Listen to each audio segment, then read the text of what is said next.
Lombardi trophy has a red and gold reflection. These guys are hungry for more. They want to build a dynasty here. Believe in each other. Fly around. Let's find a way to win this game. And he's going to be hit. Chris Jones got him in a bear hug. Pacheco blasts into the end zone. At the 10-5, leap to the end zone. Touchdown.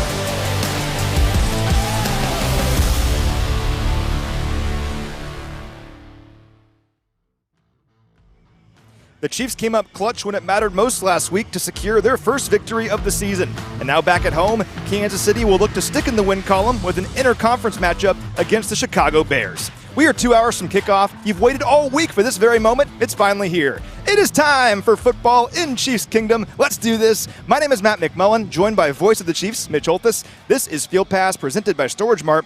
And Mitch, it wasn't the prettiest of games last week, but in the end, the Chiefs found a way to win it. No, but put it in your, however you file things, put it in your thumb drive or whatever, a really, really, really, really good win. Because the Jacksonville Jaguars now, they're surprisingly losing to Houston today.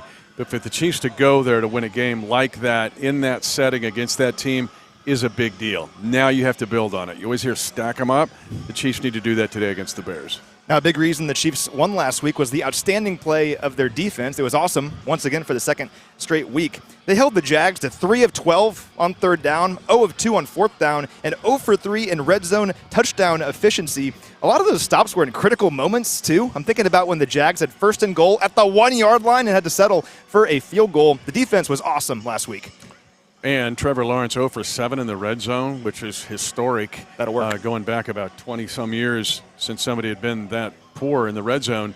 But you look at the base subjects of a defense, and you look at third down, you look at red zone, you look at scoring defense. And right now the Chiefs are on the honor roll because they're top 4 in 2 of those big categories, and they're the third down defense. I think they're 7th. When you look at red zone defense being third, that is enormous when you compare to what this team has been the last 4 years defensively in the red zone. And how about the pass rush last week? They pressured Jags quarterback Trevor Lawrence on 15 of his dropbacks. And on those dropbacks, he had a passer rating of a whopping 42.4. Pretty good for the Chiefs defense there. Of course, the man leading the way for the pass rush was Chris Jones. What a season debut for him. He had a team-high 6 pressures on just 33 snaps. And George Karlaftis also had a nice game, 5 pressures for the Chiefs. This pass rush is heating up. And there's different guys, too, as well. Felix Anudike-Uzomah gets a half sack in this game. Could have given him a full sack. But you saw Mike Dana as well have an impact. It's coming from different sources, different places. Chris Jones leads the way. I didn't think he'd have that much impact or play 34 snaps, but I was wrong. But the fact that, yes, it kind of spins off him, but there's other guys also stepping up. This defense, if they can put one together today, that'd be 3 weeks of work where they'll be considered one of the top defenses in the league. Well, and the front 7 has been great. We know that. But let's not discount the secondary as well. Notably, Trent McDuffie. What a sophomore season he's having. If you look at Pro Football Focus grades, and I understand, take those with a grain of salt, but Chris Jones right now is the Chiefs' top-graded defender. Trent McDuffie is number 2. One of the hardest things to do is defend a sudden change. That is, after you've defended a team, you come off the field, and in one play, like the fumbled punt, you have to go right back out on the field. I said it's like a fireman or firewoman going back after a 5-alarm fire, and before you can even feed the Dalmatian, you're going right back out there. And the Chiefs held. That was huge because on the sudden change, the Jags got the ball at the 17. The biggest play was Trent McDuffie. What he did in playing the slot receiver to cut down the angle to force a catch that was out of bounds was all Trent McDuffie.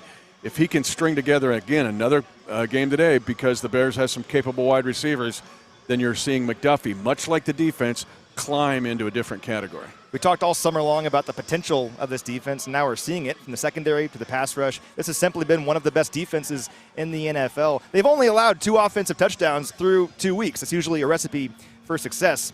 Now, hopefully they can keep that going here against a Bears squad that has struggled this season. Chicago is 0-2 to start the year. They've been outscored 65-37. And I want to start with their struggles on defense because you think the Chicago Bears, you think a really stout defense every single year, right? Well, for whatever reason, through 2 weeks, the defense just has struggled this year. They only have 1 sack as a team this season, and they've allowed 7 passing plays of 25 or more yards. That's the second most in the NFL. These guys are off to a tough start defensively. Kind of confusing.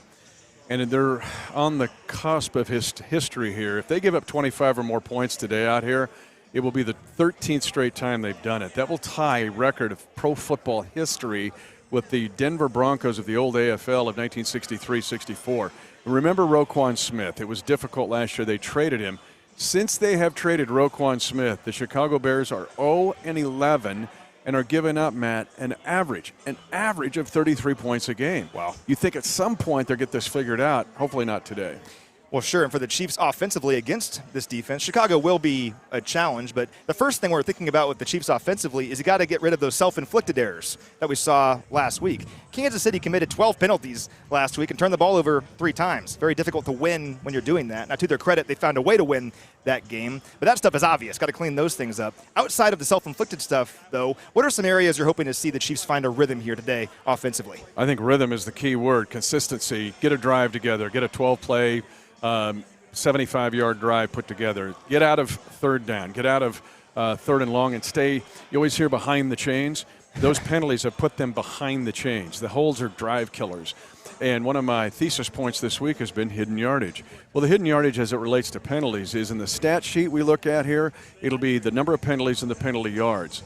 What's not shown are the plays that you lose because of those penalties. So it's really A plus B. It's getting rid of the B, actually getting rid of both variables, right? And it won't take much. I just think the Chiefs are on the cusp of exploding soon. Well, the Chiefs are averaging 5.7 yards per play this season. That's 5th best in the NFL. When they're not turning the ball over or moving backward, they can move the football. So hopefully we see that here today. And it certainly helps having Travis Kelce one more week removed from that scary knee injury just a few weeks ago. He played last week, had a touchdown, but he was questionable coming in. Well, for this week, he was a full participant in practice all week long, not even on the injury report. That's great news for Travis Kelce. And we're seeing Noah Gray come on a bit. His play last week was the most underrated play of the game when the Chiefs had 3rd and 16. He picks up 14, breaking 3 tackles to allow a 4th and 2 conversion, which led to a touchdown. So if Noah Gray can help Kels enough, that's good. The other thing is that the pylon right here in Jacksonville, but at this spot on the field, was Sky Moore's touchdown catch. If you go back and review that, that's bigger than you think. Oh, yeah. Because that wasn't some scheme play, corn dog, hey, he just is open. He beats a corner on a back shoulder throw in the red zone. Hopefully he can also replicate that this week. I thought that was big for Sky Yes, last sir. week, having a big game. Also the game-sealing reception, that 54-yard catch, that was awesome. Hopefully we see more of that here today. There goes your notes. There we go. Let's talk about the Bears offense a little bit. And this conversation really begins with quarterback Justin Fields. And Fields at times last year was truly electric, particularly as a runner. I mean, he led all quarterbacks with 1,143 rushing yards last season. He became just the 3rd quarterback in NFL history to rush for 1,000 yards in a season, joining Lamar Jackson and Michael Vick, some pretty good company. Fields also had 33 rushes of double-digit yardage last year. That ranked 5th among all players. And he had 73 designed runs from the quarterback position last year. Only Jalen Hurts had more. Now, this season's been a bit different for them offensively. They just haven't done that as much. They haven't had as many designed runs for Fields. He's thrown the football 38 more times through 2 weeks when compared to this time last year, and he's been sacked a lot. He's been sacked 10 times this season, second most of any player in the NFL. I've got to imagine we see more of Fields, the runner, here in this game as Chicago looks to find a rhythm offensively. I think they're going back to 2022 today, especially since the Chiefs don't have Nick Bolton, and I'm going to get to that in a second. But the fact that last year he was so impactful, Justin Fields, in running the ball. Only Lamar Jackson had a better rushing year for a quarterback in NFL history, and then Michael Vick are the only 3 that had any kind of year like that. I mean, and Coach Reed dropped this stat on me this week, and then I went to Mike Frazier to verify it. Last year, it was amazing. Justin Fields had 9 runs where he ran 20 miles an hour or more. Wow. Only Tyreek Hill in the whole league had more with 10. So Justin Fields is a big dude. When he runs downhill, he's like an Olympic 400-meter runner, and he can pose real problems. I think that's where the Bears go today. They are desperate to win. They're going back to their 2022 formula, if I had to guess. Yeah, and even though they're 0-2 and have struggled offensively, they still have playmakers on this offense. We're going to talk about those playmakers here in a moment, but it really all begins with Justin Fields. And for more on Fields, I caught up with Kevin Burkhardt from Fox Sports earlier this week. All right, we're joined now by Kevin Burkhardt from Fox Sports. He'll be on the call for today's game. His voice is well known in Chiefs Kingdom because Kevin called Super Bowl 57. And Kevin, I want to ask you about Justin Fields entering this matchup. Such a good quarterback last year as a runner for the Bears. He led all quarterbacks in rushing yards last season. It's been a bit of a struggle for him so far this year, though. Why do you think Fields has struggled so far this season through 2 games? Well, Matt, first, good to be back. Always great to be back in Kansas City. And last time I saw the Chiefs, it was a pretty good result. So I'm just excited to be back. It's a good question on Justin Fields, right? It's always like that third year when you're looking for the big jump from the young quarterback to take that next step. And I think the Bears and Fields are trying to figure it out with each other. It's one of those things. He was unreal last year running. First of all, it's two things. He's got that ability, right? I mean, as Coach Reed told us, he's basically as fast as Tyreek Hill, but he's 6'4", 240, right? Which is accurate. So I think last year it's A, because he has a talent, B, because it was necessity, right? They're trying to build a roster, and they had the worst record in the league last year. So this year they go out and they're trying to get better. They added some offensive linemen. They bring in DJ Moore, who's a real number one wide receiver, and he has some different weapons, and they're trying to make his passing game better. But so far, it's been at the expense of his run game. And I think that's where the Bears are trying to find the balance, is to not lose that weapon, but making the pass game a little bit more explosive. So it's still early, and I think they're trying to figure it out. Yeah, it's tough to strike that balance when you have a player like Fields who's so gifted athletically. He had 73 designed runs last year. That was second most in the NFL, behind only Jalen Hurts. They haven't really used him that way this season, but I suspect as this offense tries to get back on track against the Chiefs, we'll probably see more of Fields, the runner, here in this game. We'll see how it all plays out. But with that in mind, this Chiefs defense has played so well through the first 2 weeks of the season. How can they slow down Fields here in this game? Yeah, I'm with you. I mean, I'd be stunned if Fields isn't running, or at least trying to run all over the place today. I think they've got to get back to that. He's so good and he's such a weapon, and I think that will be incorporated today. I think the good news, if you're a Chiefs fan, you look at it, this defense right now is so versatile and so fast, and they're playing, some of the best ball that any KC defense has played, in a long, long time, right? And I think, we saw the Chiefs at multiple stages of the year last year, and then obviously it culminated with the Super Bowl win, but they were so young there on defense. And early on the year, maybe they had some bumps and bruises. Young guys were growing, and then they were playing really well in the playoffs and finishing the year. And now it's a full year in the system for a lot of these guys. They're used to each other. They're playing better. So I just think overall it's getting that speed and that talent on the field. And look, you're going to have to be aware. I think it's those things, especially on like the third downs and the red zones. You're just going to be very, very, very aware and trying to keep him contained as much as possible. But it's obviously not easy. The guy ran for 1,100 yards last year. Yeah, he's going to be a challenge. He's one of those players that he's such a great athlete. I kind of throw out the stats and the numbers and everything that's happening around the Bears right now. Justin Fields is a really good player with the ball in his hands. Luckily, kind of like how you laid out, the Chiefs are so well positioned personnel-wise in terms of their athletes that I think they can have success here in this game. But they got to go do it. Hopefully they can have another big game here and keep this defensive success going here against the Chicago Bears. Kevin, awesome stuff, man. Really appreciate your time. I appreciate you having me. Thanks so much, Matt. All right, great stuff there from Kevin Burkhardt. We're now joined by one of the best college basketball coaches in the nation. It's K-State head coach Jerome Tang. Coach Tang, what's going on? Oh, man, I'm fired up to be here. This is such an honor. It's, fantastic year last year. Email, by the way. Had to say it, right? I had to say it now. But I got to see you guys when I was doing games for ESPN back when I was doing basketball. I would come to Baylor, and I would see you and Scott and Paul Mills and your whole staff, and I would leave there with a different feeling than I went anywhere else. What about that, and what's formulated you into what you become today? Yeah, Coach built the program. It was on faith and love and caring about each other and putting the players first and servant leadership, and set that example for all of us. And, that's why I believe Mills has had such great success at Oral Roberts, and now he's going to have great success at Wichita State. And, Grant is at North Texas. Now he's going to have success at Texas Tech, and I believe that's why we've had success this past year. If you're around my staff, I hope you leave and feel like, man, you've just been with family and, and people who really care. Yeah. Now, I'm sure you've been asked this a million times, but we're here, so I have to ask you. Last year against Kentucky, you had that crazy inbounds play that was like a football concept that I think was called Mahomes, right? Are you going to watch the game today and take some more cross-concept stuff to your program? Well, we had a different name for it when I was someplace at Baylor, and coming here, I said, well, who epitomizes what football is about? And that's Patrick Mahomes, right? He's the absolute best, the MVP, Super Bowl champ, and so we want to be associated with champions. That's why we put Mahomes' name on it. You have to feel a little bit like Coach Reed. You have a rabid fan base. You've had success, right? You get to the Elite Eight, but the program has a rich tradition. What about what Coach Reed wants to do to perpetuate this and what you're doing at K-State?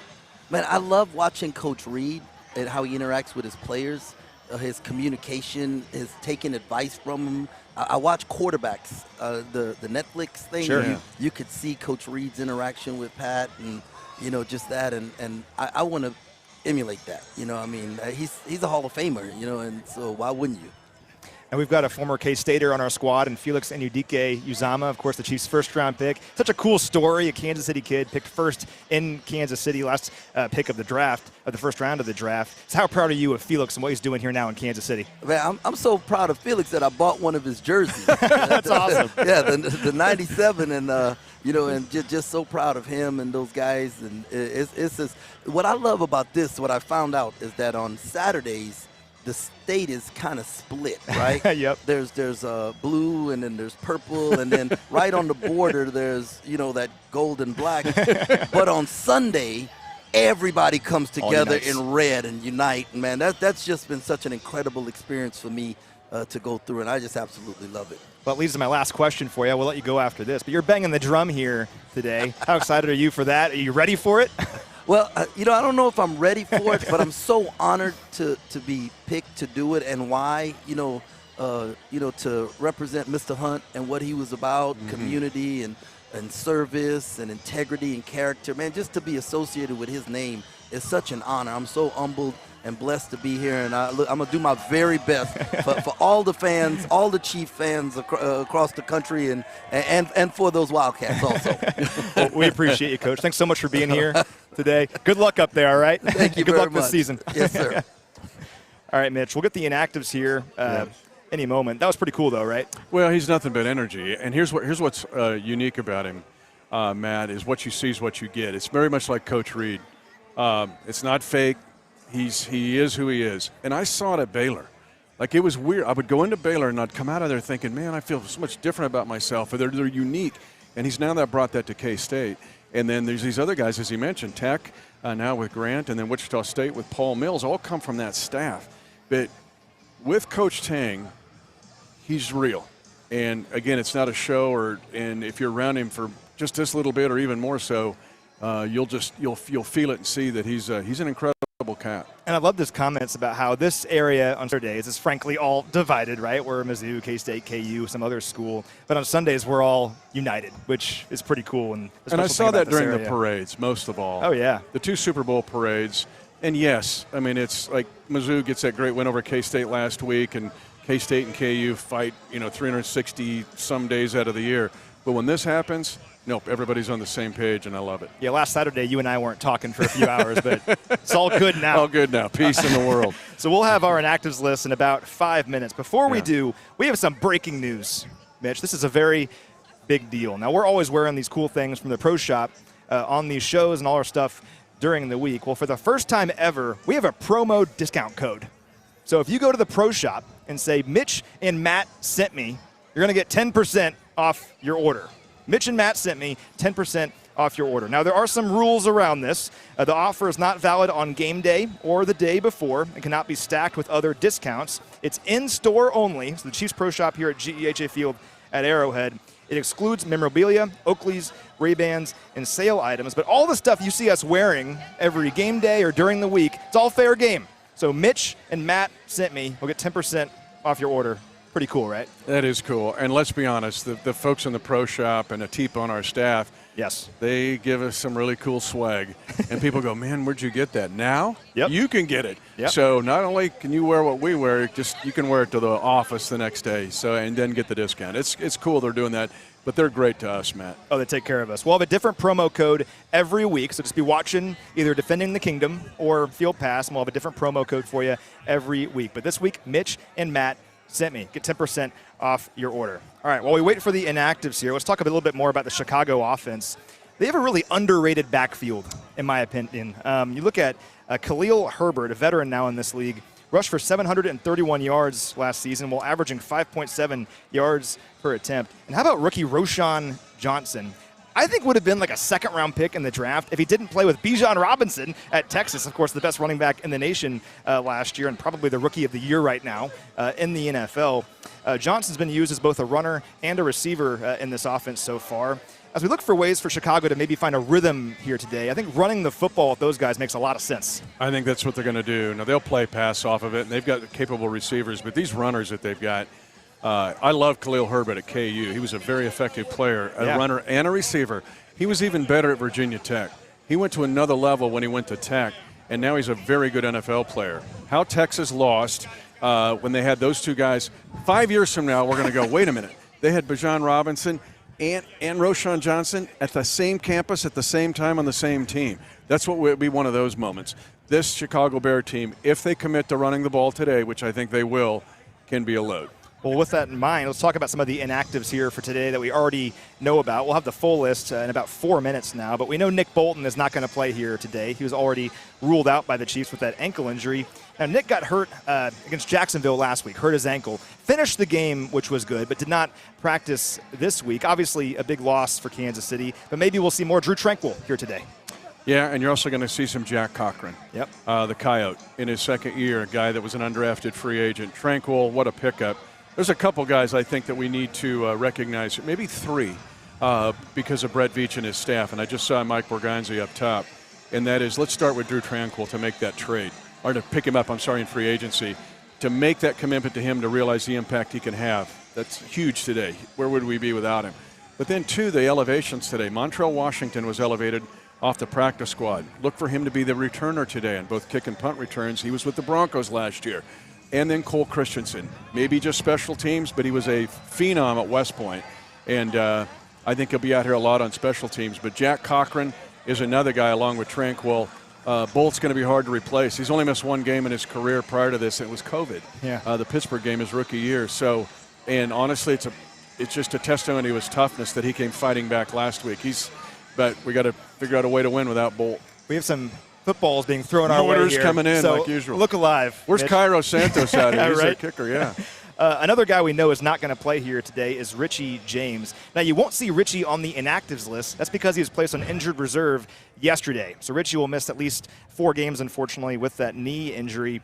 It creates some questions at kick and punt returner because Richie has handled that role exclusively so far this season.